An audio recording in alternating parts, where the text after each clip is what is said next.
frères et sœurs, madame, messieurs, mes chers amis internautes, bonjour et bienvenue à l'église protestante évangélique Philadelphie.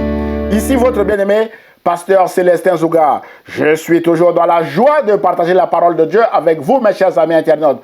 Mon frère, ma sœur, en répondant oui à l'appel de Jésus, quel est votre propre plan, mes bien-aimés dans le Seigneur?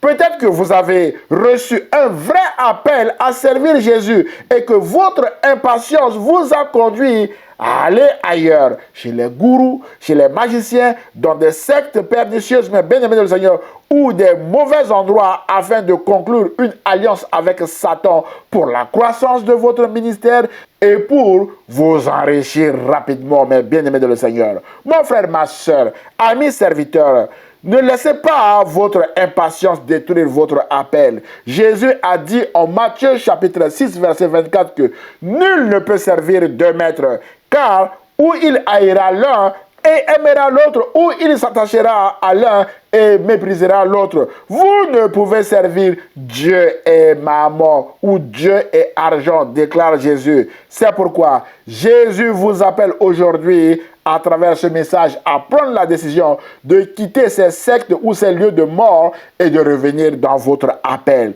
Mon frère, ma soeur, amis serviteurs, écoutez ceci, ne mettez pas l'argent, l'honneur, la notoriété, les vues, la gloire en avant de votre ministère. C'est très destructeur. Beaucoup de serviteurs en sont déjà morts spirituellement et physiquement, mais bien-aimés de le Seigneur. Rappelez-vous de Judas Iscariote et de comment son impatience envers l'argent a détruit son ministère. Frères et sœurs, Judas Iscariote a eu un vrai appel comme vous et moi. C'est Jésus qui l'a appelé. Judas Iscariote a aussi prêché l'évangile comme vous et moi. Quand Jésus a envoyé les 12 disciples en mission en leur disant « Allez, prêchez et dites, le royaume des cieux est proche », Judas Iscariote faisait partie de ces 12 envoyés en mission, mais bien aimés de le Seigneur. Et en Luc chapitre 10, Jésus a encore envoyé 72 disciples en mission, mais bien aimés de le Seigneur, y compris Judas Iscariote, mes bien-aimés. Le chiffre de 72,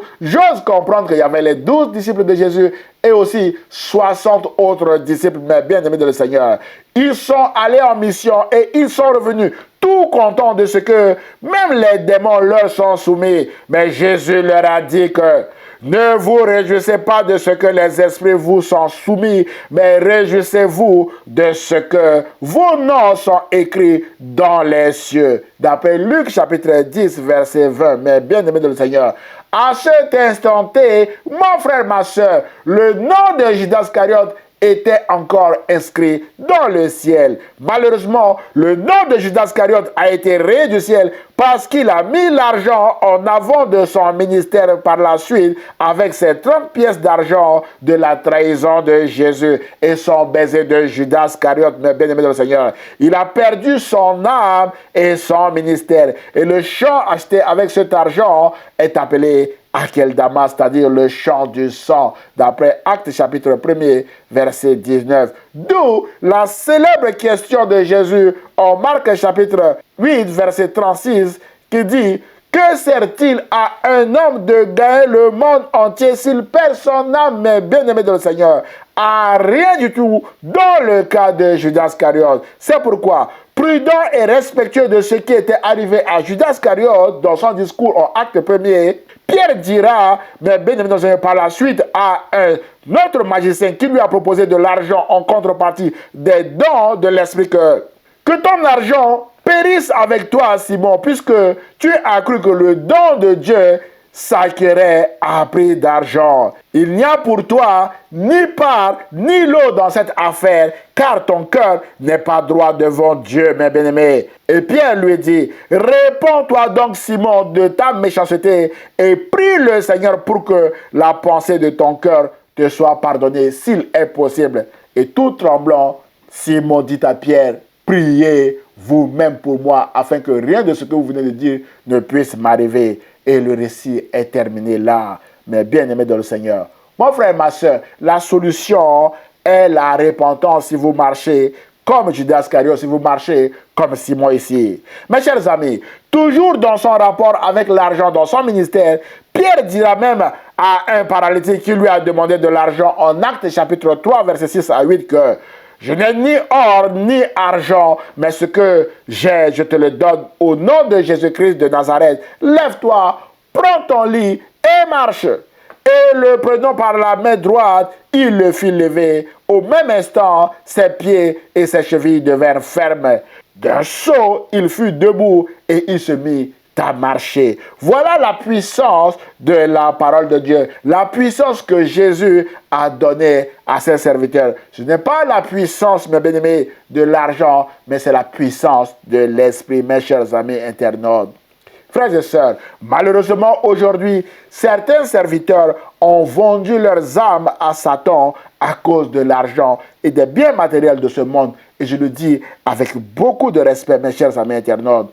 Et là encore, la célèbre question de Jésus revient ici. Que sert-il à un homme de gagner le monde entier s'il perd son âme? Mon frère, ma soeur, si c'est votre cas, ce message vous encourage aujourd'hui à prendre une décision radicale, à briser l'alliance avec Satan pour servir Jésus et Jésus seul. Mais bien aimés dans le Seigneur, vous prêchez par-ci, par-là, vous êtes fatigué, faites quelque chose qui va vous servir pour aujourd'hui et pour l'éternité, mes chers amis internautes. Et surtout, pour l'éternité. Ne faites pas quelque chose qui ne vous servira pas pour l'éternité. C'est pourquoi ce message vous interpelle à réfléchir à votre sort éternel. Mais bien aimé de le Seigneur, ce n'est pas un jugement, parce que la Bible dit que là où le péché abonde, la grâce de Dieu surabonde. Et c'est la grâce de Dieu qui est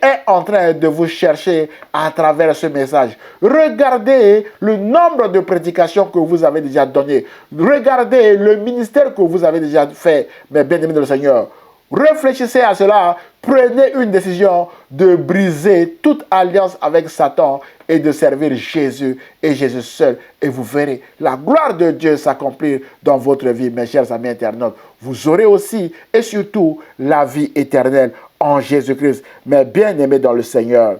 Frères et sœurs, fort de ce qui précède, Pierre a dit: humiliez-vous donc sous la main puissante de Dieu afin qu'il vous élève au temps convenable. On souligne le temps convenable. Mais bien aimé, le temps convenable ici, c'est le temps de Dieu. C'est pourquoi, mon frère, ma soeur, amis serviteurs, soyez patients en attendant le temps de Dieu pour votre élévation.